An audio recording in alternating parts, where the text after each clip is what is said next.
એવા આપણા યુભાઈ પરિયેજવાળા એમની પણ જિંદગીની વાત જે બાબા સાહેબ કિલ્લા ખૈરુદ્દીન બાબા સાહેબે જે ફરમાવેલી 5 વાતો અને તે બી મહેફિલમાં સમાય મહેફિલ પૈદા પછી પરિયેજમાં જાહેરમાં જે વાત કીધી હતી બાબા સાહેબના વિશાલનું વર્ષ છેલ્લું વર્ષ કિલ્લા ખૈરુદ્દીન બાબા સાહેબનો જે વિશાલ થયો એ વર્ષે ગેરંટી આપીને તમને દુનિયાની તારીખમાં કોઈ પીરનો કોઈ વલીનો આવું વાક્યો નહીં મળશે.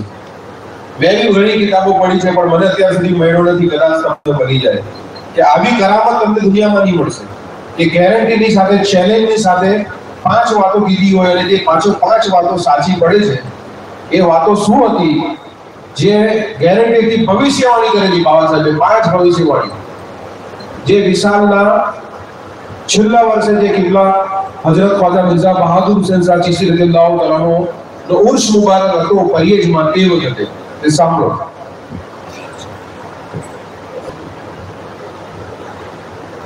अस्सलामु अलैकुम वरहमतुल्लाहि वबरकातुहू.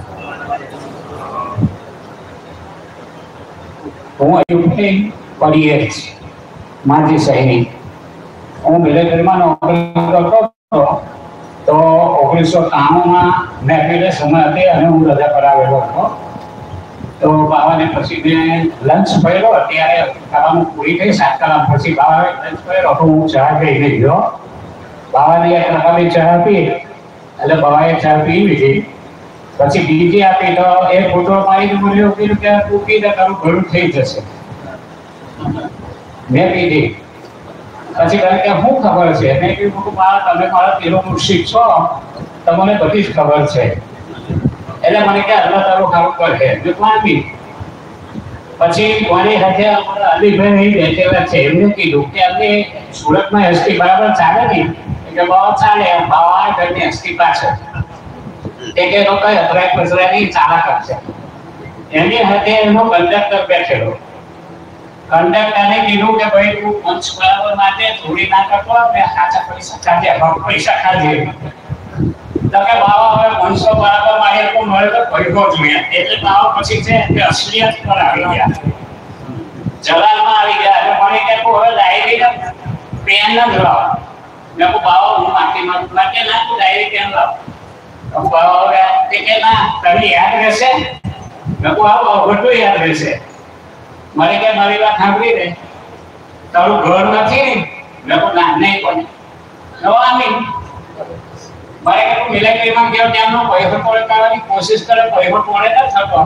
મેં કહું ના ભાઈ મને કે ફકીર જ રહેશે. મેં કહું આની પછી મને કે હવે ત્યાં નથી ગયા. મેં કહું આની મને કે જો આવતા વર્ષે ફલા મહિનાની ફલાની તારીખે આ બાવા નથી. મેં કીધું ભાઈ એટલે આને ના બોલાય. તે કે તારે ને બધા મૂડી જોડે બોલવું પડશે.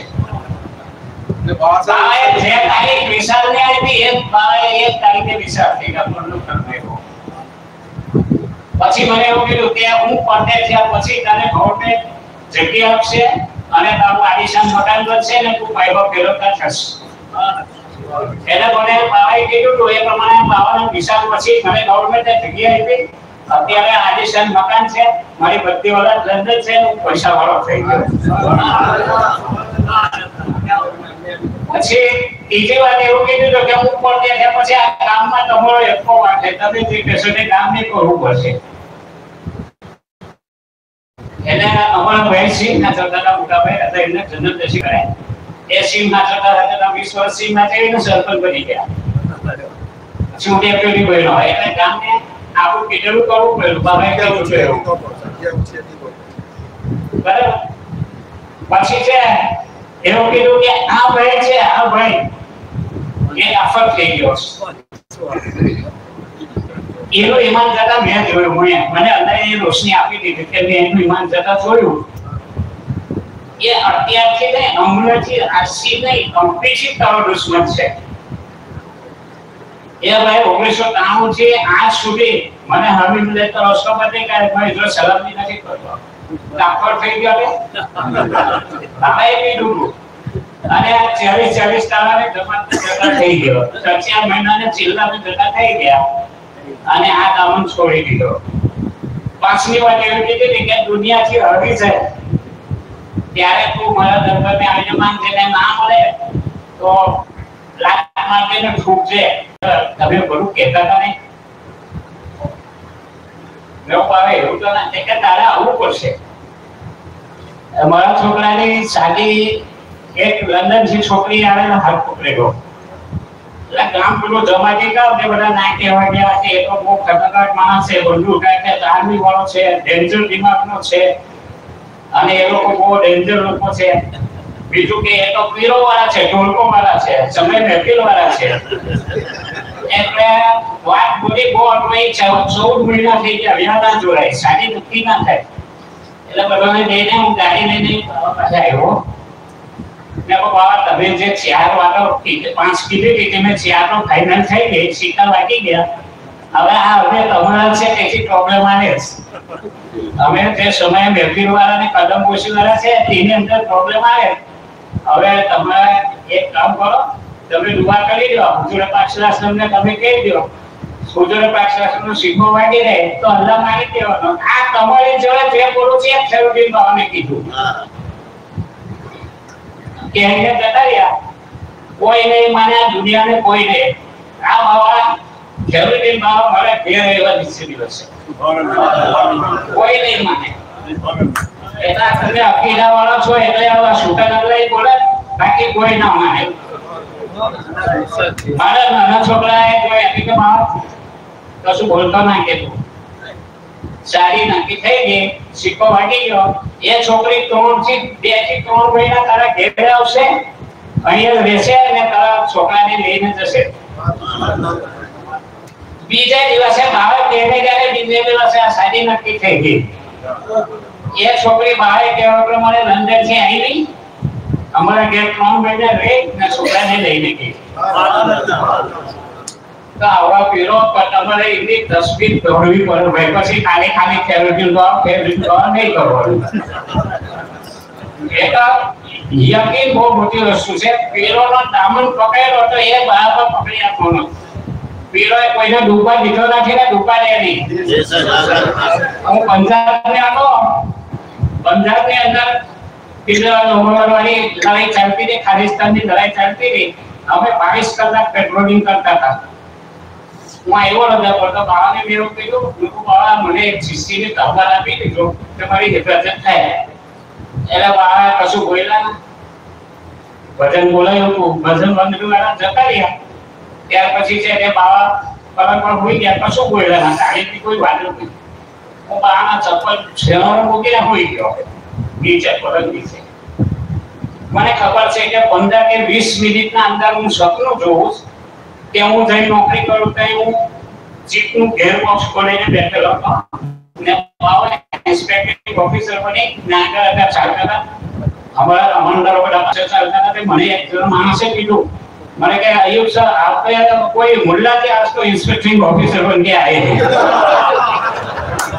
मैंने देखा तो मैं बोला यार ये तो मेरे पीरो मुर्शिद गुरु जी है. तो मैं हाथ कोई ना પછી બાવાનો 10 પછી કહી બાવાએ મારો હાથ પકડી કર્યો ને ચા. એટલે હું આખો અત્યારે હું નમૂની જે કોચે હું જોઈ રહ્યો છું. હું જોઈ રહ્યો છું. એટલે આ બહુ મોટો એરિયો ઉભરો. બાવાએ થોડી કોઈ સુધી છે ચાલીને મારો રક્ષો કર્યો. हमारा कमांडर મને કાપલી મારી કે કોણ હે? મેં બોલા મેરા ગુરુજી હે. બાવા આગળ આગળ ચાલે, અમે પાછળ. એ બાવાએ મને કીધું, અરે પેલા कमांडर मन के आपके गुरुजी को बोलना यार मेरा सीआर अच्छा लिख दे तो मेरा प्रमोशन हो जाएगा. હવે બાવાને ખબર નથી, બાવાનો બહુ દૂર છે. પછી અમે પાછળ વેરાવળા ચાલ્યા. આખો એરિયો અમારો બાવા ફર્યો હેરા. પછી બાવા આવીને કમાન્ડરની જીપે બેસી ગયા. બેઠા ત્યાં કમાન્ડરને કીધું તો સીઆર રજિસ્ટર લાવો. સીઆર રજિસ્ટર બાવાએ લીધું, કોણા પર સહી કરી ને એવું કીધું કે તું અયુબને કહેતો હતો ને કે મોડો સીઆર લખી દીધે, તું લખી દીધે તો તારું પ્રમોશન થઈ જશે. આગળ ગયા, અમે બધાએ દ્રેસને આપણા બાવાના બરાબર છાપી મારી. બાવા તો જતા રહ્યા. પછી मेरा कमांडर बोले कि यार आपने गुरुजी को तो मिले ही नहीं और आपने बताया नहीं, तो उनको कैसे पता चला कि मैंने आपको ये बोला था. मैं बोला सर ये तो अंतर्यामी है, तीनों की बात जान लेते हैं, उनको बताने की जरूरत नहीं है। પછી હું 5 વર્ષ એક કમાન્ડર બને રાખ્યો, એનું મારી સામે પ્રમોશન થયું, લેફ્ટનન્ટ કર્નલ હતા, કર્નલ બની ગયા હતા। પછી મારે હવારમાં ઉઠ્યા ઉઠતો જોતો બાવાનો ઉઠ્યા, બાવાને મેં પૂછું કરાયું, બાવ સતેથી નમક પડ્યા, પછી નાસ્તો કરીને બેઠા, તે બાવા કલર પર હું એકલો હતો, મને કે હું જોયું તે અરે આવા મેં બાવા બધું બતાવી દીધું, તમે જે બતાવ્યું તે જોયું, મને કે તારા પંજાબના બધા કાંટા રાતને સર્વ કરી દીધા, 50 જણ તારી પર ફાયરિંગ કરે, તારે કિશન ને કરીને ચાલુ હતું, તને ગોળી વાગે તો મારું પીર નહીં।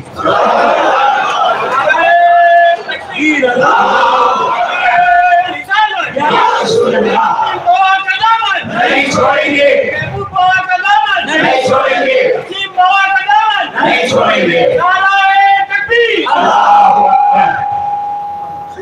પછી છેલ્લે મને એવું કીધું કે હવે છેલ્લું તીર મારી દો, તારી હિફાજત, આ ટેરરિસ્ટની કોઈ હેસિયત નથી, તારી હિફાજત ખુદ હોશપાક અને ગરીબ નવાજ કરે છે, એટલે તારે આ સ્થિતિ કરવાની જરૂર નથી, તને તારી જ મળે નહીં, એટલે તારે કોઈ ગભરાવાનું નહીં। એટલે આપણા પીરો મુર્શિદોએ આપણી ઉપર આટલી રહેમ કરમ એ કઈ નહીં। બાવ ઉસ્તમદારનો એક કિસ્સો કહેલો, અભી મારી સાથે કહી નહોતી, મને ગવર્નમેન્ટે જગ્યા મેં માંગણી કરેલી હતી આર્મીમાંથી, અને 1993 માં અરજી આપી હતી, 99 થઈ ગયું, કાઈ હું રજા પડાવું, ડાયરેક્ટરમાં ખૂણેથી આ ટેબલમાં ખૂણે જાય, પછી પાછા ઉઠે કરે જ હોય, એટલે બાવાને મેં કીધું ખાવા ધુવા કરો, આ ખાઈ કે ચાલા કરે। પછી અમે લોકોએ છે ને કલેક્ટર ઓફિસે ગયા, અને કલેક્ટર ઓફિસે જઈને કલેક્ટરના ચીફ બહુ સારા હતા, રામ કરીને હતા તે, એને એવું કીધું મને કે ભાઈ તમારી ફાઇલ છે ને આપણે ગાંધીનગર મોકલી દીધી, હવે તમે ગાંધીનગર ટ્રાય કરો। એટલે હું આર્મીનો ડ્રેસ પહેરી ને મોરુભાઈ બેડા હતા તે વખતે મહેસૂલ મંત્રી, એમની ઓફિસમાં ડાયરેક્ટ પૂછાવતો હતો, આર્મી ડ્રેસમાં હતા, જતા રહે, તે મને કે પછી બોલો, મેં એવું કીધું સાહેબ હું આર્મી મેન છું, મારી ફાઇલ 1993 છે, હજુ સુધી તમારા ટેબલ સુધી 6-7 વર્ષે આવી ગઈ, હવે મેં આર્મી વાળાનું કામ આટલું ડિલે થતું હોય તો આમ જનતાનું શું થતું છે, મને તમે કામ બોલો ને, મેં મારી ફાઇલ રહી છે, કે 3 દિવસમાં તમારી ફાઇલ કઈ આવી જશે। મેં કહ્યું 3 દિવસે ના આવે તો પાછું અહીંયા આવવાનું, તમારો છપ્પા ને મારું ના, તમે આર્મી મેન છો, એટલે અમે અહીંયા હું હતો, મારું બાબુભાઈ હતા અને અરવિંદભાઈ કારેલાવાળા। પછી ત્રીજો દિવસ હતો ત્યાં મેં બાવા ઉસ્તમદારની દરગાહ સામે ઉભા રહીને બાબુભાઈ મને એવું કીધું કે આજે ત્રીજો દિવસ છે, કેવું થયું, પેલી ફાઇલ મેં કહું હવે આ કાલે આપણે પૂછીએ અને પછી નહીં હોય તો ડાયરેક્ટ ગાંધીનગર જઈશું, તે કે એવું રાખો। એ વાત કરી, અરવિંદભાઈ કારેલા જતા રહ્યા, બાબુભાઈ ઘેર જતા રહ્યા, હું ઘેર ગયો, ફૂટો મને સપનું આવ્યું, હું દરગાહ શરીફ પર છું, બાવા ઉસ્તમદારની કોલકાત ખુલે પેલી બાવરી પાસે આવ્યા, મેં કદમ મને કે ઓર નીચે હોય ને હું વાત કરતા હતા, મેં કહ્યું તમે તો હોમપેજ છે, તમે લઈ હતા નહીં બાવા, મને કે તારી ફાઇલ અહીં આવી ગઈ, તમે જશો ડાયરેક્ટ જોશો તો પેલા એક સાહેબ બેઠે તે તને પૂછે કે આવી તો તારી ફાઇલ આવી ગઈ અને આજે તારું કામ પતી જશે। બાબુભાઈને બી એવું કીધું, ખબર મેં ઉઠીને મેં કહ્યું બાબુ આપણી તો ફાઇલ આવી ગઈ અને આવું થશે, ચાલો ને અમે ક્યારે બાવા ઉસ્તમદારે જેવું કીધું તો એવું જ થયું, બાકી હકીકત ને કામ પતી ગયું। બાબુભાઈ મને કે કોણ છે તને આ મેસેજ દેવો વાળો, કે ગોળવી નથી, તે વખતે ફોન ના હતા, મેં કહ્યું એ ભાઈ આપણને બાવા ઉસ્તમ મળશે, ચાલો તમે બાવા ઉસ્તમ ગયા, પાટિયા પડતા હતા, પાટિયા પડી ગયા પછી મને પેલો ભાઈ આવશે કે નહીં, મેં તો હવે આવેલા જ છે ને, એ તો હવે જ છે, મેં બાવા ઉસ્તમદારે મને સપનામાં કીધું કે તારું કામ આજે પતી જશે, તો મેં કીધું ને હવે આ પીરોની નિસ્બત કોઈ દરો એને નથી જતી, પણ તમારો યકીન બરાબર પૂરતા હોવું જોઈએ।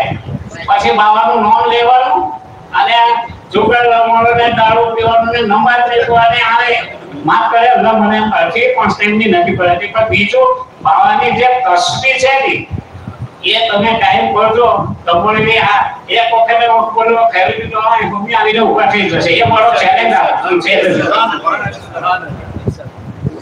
આવું છે પીરોની રિસ્પેક્ટ તમે આ દામન પકડ્યો તો છોડશો નો અને આ મને એવો વિશ્વાસ છે કે કોઈ છોડવા વાળો નથી. અસ્સલામુ અલૈકુમ.